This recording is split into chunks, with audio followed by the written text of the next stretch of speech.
على رسوله الكريم أما بعد فليعبدوا رب هذا البيت الذي أطعمهم من جوع وآمنهم من خوف.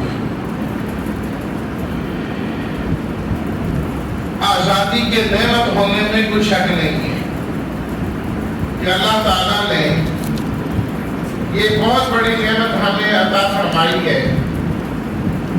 ہر نعمت کا شکر ادا کرنا ضروری ہے اور اللہ تعالیٰ کو یہی پسند ہے. اور شکر ادا کرنے کی سب سے بہترین صورت یہ ہے کہ انسان اللہ کی عبادت کرنے والا بن جائے. فَلْيَعْبُدُوا رَبَّ هَذَا الْبَيْتِ. اس لیے نبی کریم صلی اللہ علیہ وسلم نے فتح مکہ کے موقع پر جب مکہ آزاد ہوا تو آپ نے 8 رکعت نماز ادا فرمائی. جب آپ مدینہ منورہ تشریف لائے تو آپ نے عبادت کی جگہ مسجد قباء کی بنیاد رکھی. اس کے بعد مدینہ منورہ میں مسجد نبوی کی بنیاد رکھی.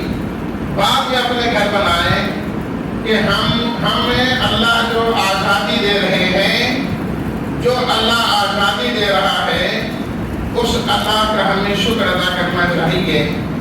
آج کا دن یوم تشکر کا دن ہے، شکر منانا چاہیے.